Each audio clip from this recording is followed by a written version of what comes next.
ಯಾರಾದರೂ ವಿಷ ಕೊಟ್ಟರೆ ಏನು ಮಾಡ್ತೀರಿ? ಪೊಲೀಸ್ ಸ್ಟೇಷನ್ಗೆ ಹೋಗ್ತೀರಾ? ಆಸ್ಪತ್ರೆಗೆ ಹೋಗ್ತೀರಾ? ಅಥವಾ ಅಕ್ಕಪಕ್ಕದವ್ರು ಎಲ್ಲರನ್ನ ಕೂಗಿ ಕರಿತೀರಾ? ಸತ್ನೋ ಬಿದ್ನೋ ಅಂತ ಚೀರಾಡ್ತೀರಾ? ನನ್ನ ಜೀವ ಹೋಯ್ತು ಅಂತ ಎದೆ ಹೊಡ್ಕೊಳ್ತೀರಾ? ಏನು ಮಾಡ್ತೀರಿ? ಸಾಮಾನ್ಯವಾಗಿ ನಾವೆಲ್ಲರೂ ಮನುಷ್ಯರು ಮಾಡೋದಿದೆ. ಆಸ್ಪತ್ರೆಗೆ ಹೋಗ್ತೀವಿ, ಚೀರಾಡ್ತೀವಿ, ಪೊಲೀಸರಿಗೆ ಕಾಲ್ ಮಾಡ್ತೀವಿ, ನೆರೆಹೊರೆಯವ್ರನ್ನ ಎಲ್ಲರನ್ನ ಕೂಡಿಸ್ತೀವಿ. ಆದರೆ ಒಬ್ಬ ಮಹಾಪುರುಷನಿಗೆ ಒಬ್ಬ ಹೆಣ್ಣು ಮಗಳು ವಿಷವನ್ನು ಕೊಟ್ಟಳು. ವಿಷವನ್ನು ಕೊಟ್ಟವಳಿಗೂ ಮತ್ತು ವಿಷವನ್ನು ತೆಗೆದುಕೊಂಡವ್ರಿಗೆ ಮಾತ್ರ ಗೊತ್ತಿತ್ತು. ನಾನು ವಿಷ ತೆಗೆದುಕೊಂಡೆ ಅಂತ ಅವ್ರಿಗೆ ಗೊತ್ತಿತ್ತು, ವಿಷ ಕೊಟ್ಟಿದ್ದೀನಿ ಅಂತ ಅವಳಿಗೆ ಗೊತ್ತಿತ್ತು. ವಿಷವನ್ನು ನುಂಗಿ ನಂಜುಂಡರಾದಂಥ ನಮ್ಮ ಸಿದ್ಧಾರ್ಢರ ಕಥೆಯನ್ನು ನಾನು ಹೇಳ್ತಾ ಇದ್ದೀನಿ. ಕಳೆದ ವಿಡಿಯೋದಲ್ಲಿ ಹೇಳಿದ್ದೆ, ಒಬ್ಬಳು ಹೆಣ್ಣುಮಗಳು ಬಂದು ಸಿದ್ಧಾರ್ಢರಿಗೆ ಚಿತ್ರಾನ್ನದಲ್ಲಿ ವಿಷವನ್ನು ಬೆರೆಸಿ ಕೊಟ್ಟಿದ್ರು ಅಂತ.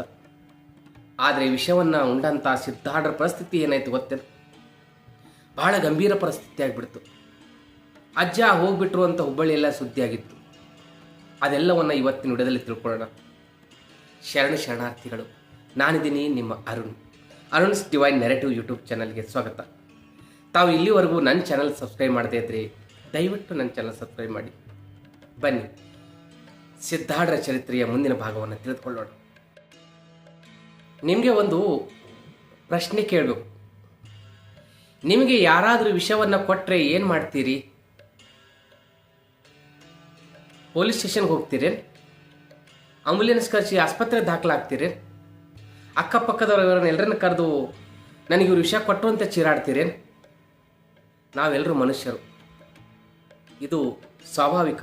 ಒಬ್ಬ ಹೆಣ್ಮಗಳು, ಆ ತಾಯಿ ಬಹಳ ಒಳ್ಳೆ ಹೆಣ್ಮಗಳು. ಸಿದ್ಧಾರ್ಢರ ಮೇಲೆ ಬಹಳಷ್ಟು ಭಕ್ತಿ ಇತ್ತು. ಕೆಟ್ಟ ಜನರ ಸಹವಾಸದಿಂದ ಆಶೆಗೆ ಬಿದ್ದು ಮೋಸ ಹೋದಂತ ಆ ತಾಯಿ ನಮ್ಮ ಸಿದ್ಧಾರ್ಢರಿಗೆ ಅನ್ನದಲ್ಲಿ ವಿಷವನ್ನ ಹಾಕಿ ಕೊಲ್ಲಲು ಪ್ರಯತ್ನ ಪಟ್ಲು. ಸಿದ್ಧಾರ್ಢ ಸ್ವಾಮಿಗಳು ಅದನ್ನ ತಾಯಿ ಕೊಟ್ಟ ಪ್ರಸಾದ ಅಂತ ಸ್ವೀಕಾರ ಮಾಡಿದ್ರು. ಆಮೇಲೆ ಏನಾಯ್ತು? ಇಡೀ ನಾಡೇ ನಡುಗ್ ಬಿಡ್ತು. ಎಲ್ಲರೂ ಭಯಭೀತರಾದರು. ಆದರೆ ಭಕ್ತಿ ಗೆದ್ದು ಬಿಡ್ತು. ಶರಣಾರ್ಥಿಗಳು, ನಾನಿದ್ದೀನಿ ನಿಮ್ಮ ಅರುಣ್. ಕೊನೆ ತನಕ ನೋಡಿ, ಸಿದ್ಧಾರ್ಢ ಶಕ್ತಿ ಯಾವ ರೀತಿ ಇದೆ ಅಂತ ನಿಮ್ಗೆ ಅರ್ಥ ಆಗುತ್ತೆ. ಹಾಗೆ ಇದೇ ನೀವು ವಿಚಾರ ಮಾಡ್ತಾ ಇರ್ತೀರ. ಎಷ್ಟು ಕ್ರೂರ ಜನರು ಇದ್ರಲ್ಲ ಸಿದ್ಧಾರ್ಢ ಸ್ವಾಮಿಗಳ ಜೀವನದಲ್ಲಿ ಬಂದು ಅವರನ್ನು ಕೊಲ್ಲಕ್ಕೆ ಪ್ರಯತ್ನ ಪಟ್ರಲ್ಲ ಅಂತ ನಿಮ್ಗನ್ಸುತ್ತೆ. ಹಾಗೆ ಕೊನೆಗೆ ನಿಜಕ್ಕೂ ಅಜ್ಜನವರ ಪವಾಡ ಎಂಥದ್ದು ಅಂತ ಅನಿಸುತ್ತೆ. ಇದು ಕೇವಲ ಇತಿಹಾಸ ಅಲ್ಲ, ಇದು ನಿಜ ಜೀವನ. ಇದು ನಮ್ಮ ಎಲ್ಲರ ಜೀವನಕ್ಕೆ ಅನ್ವಯವಾಗುವಂಥ ಸತ್ಯ. ಶ್ರೀ ಸಿದ್ಧಾರ್ಢ ಸ್ವಾಮೀಜಿಗಳು ಹುಬ್ಬಳ್ಳಿಯ ಮಹಾನ್ ಯೋಗಿ. ಅವರ ಜೀವನದಲ್ಲಿ ಘಟಿಸಿದಂಥ ಘಟನೆ, ವಿಷ, ಭಕ್ತಿ, ಯೋಗ, ಕ್ಷಮೆ ಎಲ್ಲವೂ ಇಲ್ಲಿದೆ. ಬನ್ನಿ ಕಥೆಯನ್ನು ಶುರು ಮಾಡೋಣ. ಅದಕ್ಕೂ ಮೊದಲು ಇಲ್ಲಿವರೆಗೆ ನೀವು ನನ್ನ ಚಾನಲ್ ಸಬ್ಸ್ಕ್ರೈಬ್ ಮಾಡದೇ ಇದ್ದರೆ ದಯವಿಟ್ಟು ಸಬ್ಸ್ಕ್ರೈಬ್ ಮಾಡಿ, ಲೈಕ್ ಮಾಡಿ, ಹಾಗೆ ಬೇರೆಯವರು ಕೂಡ ಶೇರ್ ಮಾಡಿ. ಕತೆ ಕೇಳಿದ ಮೇಲೆ ನೀವು ಸಬ್ಸ್ಕ್ರೈಬ್ ಮಾಡೇ ಮಾಡ್ತೀರ. ಯಾಕಂದರೆ ಅಜ್ಜನವರ ಕತೆ ಆ ದಿವಸ ಒಬ್ಬ ಮಹಿಳೆ ಬಂದಳು. ಕೈಯಲ್ಲಿ ಚಿತ್ರಾನ್ನದ ತಟ್ಟೆ ಹಿಡಿದಿದ್ದಳು. ತಟ್ಟೆಯಲ್ಲಿ ಅನ್ನದೊಳಗೆ ಯಾರಿಗೂ ಕಾಣದಂತೆ ಉಗ್ರ ವಿಷವನ್ನು ಬೆರೆಸಿದಳು. ಸ್ವಾಮೀಜಿಗಳ ಬಳಿ ಬಂದಳು. ತಟ್ಟೆ ಮುಂದಿಟ್ಲು. ಸ್ವಾಮಿ, ನನ್ನ ಕೈ ಅಡಿಗೆ ಸ್ವೀಕರಿಸಿ ಅಂದ್ಬಿಟ್ಲು. ಸ್ವಾಮಿಗಳು ಅಂತರ್ಜ್ಞಾನಿ, ಎಲ್ಲ ಅವ್ರಿಗೆ ಗೊತ್ತಿತ್ತು. ಆದರೂ ಅವರು ತಾಯಿ ಪ್ರಸಾದ ಅಂತ ತಿಂದುಬಿಟ್ರು. ಇದೆಲ್ಲ ಕಳೆದ ವಿಡಿಯೋದಲ್ಲಿ ಹೇಳಿದೆ. ಆ ಅನ್ನದಲ್ಲಿ ವಿಷ ಇತ್ತು. ವಿಷ ಸಿದ್ಧಾರ್ಢ ಸ್ವಾಮಿಗಳ ಗಂಟಲಿಗೆ ಇಳಿದುಬಿಡ್ತು. ಮೊದಲು ಏನೂ ಅನಿಸ್ಲಿಲ್ಲ, ನಿಧಾನಕವಾಗಿ ಚುರುಕುತ್ತಾಗಿತ್ತು. ನಂತರ ನಮ್ಮ ಸಿದ್ಧಾರ್ಢರ ಅಜ್ಜನವರ ತುಟಿಗಳು ತೊಂಡೆ ಹಣ್ಣಿನಂತೆ ಊದಿಕೊಂಡವು. ಕುತ್ತಿಗೆ ಸಿರ ಉಬ್ಬಿ ನಿಂತುಬಿಡ್ತು. ಕಣ್ಣುಗಳು ಮುಚ್ಚಿಕೊಂಡು ನಾಲಿಗೆ ಬಾಯಲ್ಲಿ ಹಿಡಿಸದಷ್ಟು ದಪ್ಪವಾಗಿಬಿಡ್ತು. ಮಾತು ಆಡ್ಲಿಕ್ಕೆ ಸಾಧ್ಯ ಆಗಲಿಲ್ಲ. ಮೊದಲೇ ಸಿದ್ಧಾರ್ಢರು ಬಡಕಲ ದೇಹ ಒಡೆಯುವಂತಾಗ್ಬಿಡ್ತು. ಈ ಎಲ್ಲ ದೃಶ್ಯವನ್ನು ನೋಡಿ ಭಕ್ತರಿಗೆಲ್ಲ ಗಾಬರಿ ಆಯಿತು. ಹುಬ್ಬಳ್ಳಿ ನಗರದ ಎಲ್ಲ ವೈದ್ಯರು ಬಂದು ಪರೀಕ್ಷೆ ಮಾಡಿದರು. ಮುಖ ನೋಡಿ ತಲೆ ಅಲ್ಲಾಡಿಸಿದ್ರು. ಅಜ್ಜ ಅವ್ರಿನ ಮುಂದೆ ಬದುಕೋದು ಕಷ್ಟ ಅಂತ ಅಂದ್ಬಿಟ್ರು. ಬದುಕೋ ಲಕ್ಷಣವೇ ಇಲ್ಲ ಅಂತ ಅಂದ್ಬಿಟ್ರು. ಆ ಪರಿಯಾಗಿ ಆ ವಿಷವಿತ್ತು. ಸುದ್ದಿ ಎಲ್ಲ ಕಡೆ ಹರಡಿಬಿಡ್ತು. ರಾಜರು ಬಂದರು, ಊರಿನ ಹಿರಿಯರು ಬಂದರು, ಅಧಿಕಾರಿಗಳು ಬಂದರು, ಭಕ್ತರಂತೂ ದಂಡು ದಂಡಾಗಿ ಬಂದರು. ಮಠದ ಸುತ್ತ ಜನ ತುಂಬಿಟ್ರು. ಅನ್ನ ನೀರು ಬಿಟ್ಟು ಕಣ್ಣೀರು ಸುರಿಸ್ತಾ ಕುಳಿತುಕೊಂಡ್ಬಿಟ್ರು. ನೆಲ ಕಣ್ಣೀರಿನಲ್ಲಿ ನೆನೆಯಿತು. ಮಣ್ಣೆಲ್ಲ ಕೆಸರಾಗ್ಬಿಡ್ತು. ಒಳಗಿಂದ ಒಬ್ಬ ಕೂಗ್ಬಿಟ್ಟ, ಅಜ್ಜ ಅವರು ಹೋಗ್ಬಿಟ್ರು, ಅಪ್ಪ ಹೋದ ಅಂತ. ಈ ಮಾತು ಕೇಳಿ ಎಲ್ರಿಗೂ ಸಿಡಿಲು ಬಡ್ದಂಗೆ ಆಗ್ಬಿಡ್ತು. ಆ ಸಂದರ್ಭದಲ್ಲಿ ಯಾರೋ ಓಡು ಹೋಗಿ ಕಬೀರದಾಸರಿಗೆ ಈ ಸುದ್ದಿ ತಿಳಿಸಿದ್ರು. ಕಬೀರದಾಸರು ಸ್ವಾಮೀಜಿಗಳ ಅತ್ಯಂತ ಪ್ರಿಯ ಶಿಷ್ಯ. ಅವರ ಜೀವನವೇ ಸ್ವಾಮೀಜಿಗಳ ಚರಣವಾಗಿತ್ತು. ಸುದ್ದಿ ಕೇಳಿದ ಕ್ಷಣ ಅವರ ಕಾಲ ಕೆಳಗಿನ ನೆಲ ಬಾಯಿ ತೆರೆದಂಗಾಯ್ತು. ಅಪ್ಪ ನನಗೆ ಹೇಳು ಹೋಗ್ಬಿಟ್ಟಲ್ಲ, ಅಜ್ಜ ಹೆಂಗೆ ನನಗೆ ಹೇಳದೆ ಹೋಗ್ಬಿಟ್ಟ ಅಂತ ದುಃಖಿತರಾಗಿ ಓಡೋಡಿ ಬಂದ್ಬಿಟ್ಟ. ಸಿದ್ಧಾರೂಢ ಸ್ವಾಮಿಗಳು ಮಲಗಿದ ರೂಮಿಗೆ ಬಂದರು. ಆರೂಢರ ಮೈ ಎಲ್ಲ ಬಾತಿತ್ತು, ಮುಚ್ಚಿದ ಕಣ್ಣು, ತುಟಿಗಳು ಬಾತಿತ್ತು, ಎಲ್ಲ ನೋಡಿದ್ರು. ಎಲ್ಲರೂ ಅಂತ ಇದ್ರು, ಅಜ್ಜವ್ರಿನ್ನ ಇಲ್ಲ, ಹೋಗ್ಬಿಟ್ಟಿದ್ದಾರೆ ಅಂತ ಇದ್ರು. ಕಬೀರ ಜೀವಕ್ಕೆ ಬೆಂಕಿಟ್ಟಂತಾಯ್ತು. ಅವ್ರು ಕೂಗಿಬಿಟ್ರು, ಯಪ್ಪ ಅಂದ್ಬಿಟ್ರು, ಅಜ್ಜ ಅಂದ್ಬಿಟ್ರು. ಈ ಪರಮಾತ್ಮ ಹೋದರೆ ನಮಗೆ ಗತಿ ಯಾರು ಮತಿ ಯಾರು ಅಂತ ಇದ್ರು. ಹುಬ್ಬಳ್ಳಿ ಶಹರವೆಲ್ಲ ದುಃಖದಲ್ಲಿ ಮುಳುಗಿಬಿಟ್ಟಿತ್ತು.